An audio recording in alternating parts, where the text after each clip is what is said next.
Ma mère m'aurait-elle menti une fois de plus? Bon, je repartis voir les photos que ma mère m'avait montrées.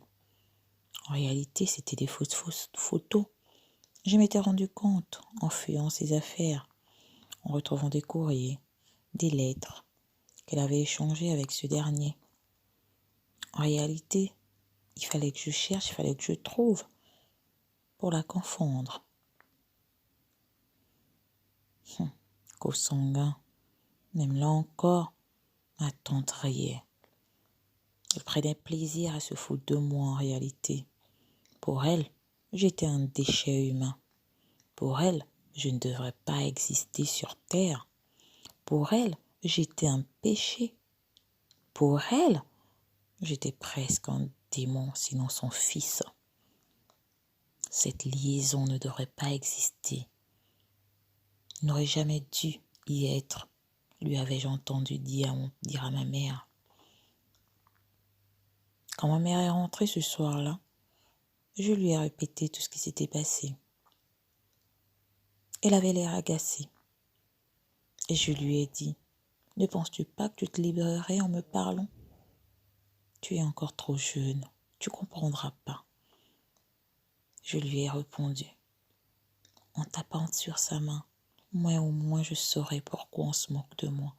Pourquoi tante est toujours en train de se moquer de moi, en me regardant de haut, en me traitant de déchet. Pour elle, je ne devrais pas exister. Pour elle, c'est un péché que je sois là. Pour elle, je ne suis rien du tout. Je n'équivaut même pas à un chien pour elle. C'est parce que tu ne l'as pas vu, maman. S'il te plaît, maman, qui est réellement mon père? C'est alors que ma mère soupira et elle se mit à pleurer. Ah oui, tout ce que je t'ai dit, c'était vrai sauf une chose. En réalité, c'est vrai. C'est peut-être mon cousin, je ne sais pas. Mais le péché dans tout ça, c'est que nous avons grandi ensemble. Et tu n'es pas le seul enfant que nous avons eu. Nous avons eu un autre, nous l'avons perdu. Nous avons vécu ensemble. Nous nous sommes sauvés de la maison. Ah oui, c'est vrai, tu ne devrais pas être là. Pour eux. Mais ils ne comprennent pas que tu es mon enfant. Et c'est pourquoi je ne veux pas que tu fréquentes la famille. Parce qu'en réalité, au fond de moi, je l'ai toujours nié. J'ai toujours dit qu'il n'était pas ton père. Mais les traits, le son parle. Et ma sœur, elle le sait. Parce que je m'étais confiée à elle lorsque j'ai eu ce retard. Je ne savais pas en réalité qui était le père, qui était ton père. Mais c'est elle qui l'affirme. Je lui ai dit alors, mais qui est mon père selon toi, maman? Je ne sais pas, m'a-t-elle dit.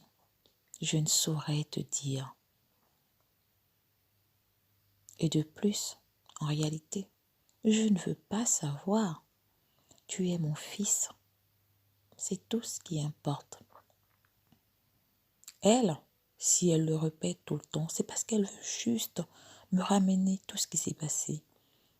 Elle veut que je revive cette histoire encore et encore. Mais oui, j'ai été jeune, oui, j'ai été naïve, oui, je me suis fait avoir par mon frère, par mon cousin, tout ce que vous voulez. Mais aujourd'hui, je suis une autre personne. Je suis une femme. À chaque fois que je rencontre quelqu'un, elle est la première à venir raconter que mon enfant est issu d'un lien consanguin. Et pourtant, il y a des tribus où des consanguins se marient, des cousins, des frères. Éloignés ou proches, ils se marient. Je ne sais pas pourquoi elle me torture comme ça. Je ne sais pas pourquoi elle veut à tout prix que tout le monde le sache. Même ceux qui ne l'ont pas su, aujourd'hui le savent parce qu'elle le raconte à tout le monde. J'étais triste pour ma mère. J'étais déçue pour elle. Alors je me suis dit, Nous n'allons pas fuir ta sœur. Nous allons l'affronter, lui ai-je dit. Je suis grand maintenant. J'ai 15 ans, lui ai-je dit. Et je suis presque en seconde. Nous allons l'affronter, ne t'inquiète pas, maman. 2 jours plus tard, ma tante est arrivée à la maison. Je m'étais préparée. Oh, je n'avais plus rien à perdre après tout ce que ma mère m'avait raconté. Je lui ai répété mot pour mot ce que ma mère m'avait dit. Et je lui ai dit, tu devrais avoir honte.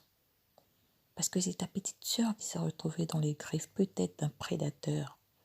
Et toi, qu'est-ce que tu fais? Tu la harcèles. Tu devais la prendre dans tes bras, la consoler et te dire qu'elle a vécu un calvaire certainement. Et toi, qu'est-ce que tu fais? Tu l'opprimes. Tu devrais avoir honte, lui ai-je dit. En réalité, c'est toi qui ne devrais pas être sur terre.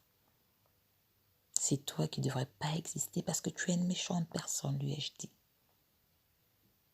Elle m'a regardé droit dans les yeux, elle a baissé la tête. Et je lui ai dit, tu ferais mieux de plus jamais venir chez nous. Avant que ce soit ma mère qui te le dise. Moi, je préfère te le dire parce que c'est ce que je pense de toi.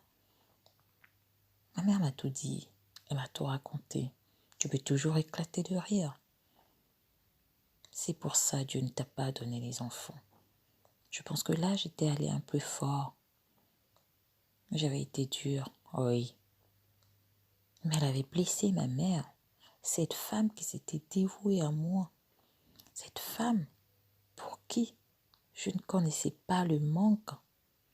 Oui, certainement mon père c'était le cousin de ma mère. Et alors?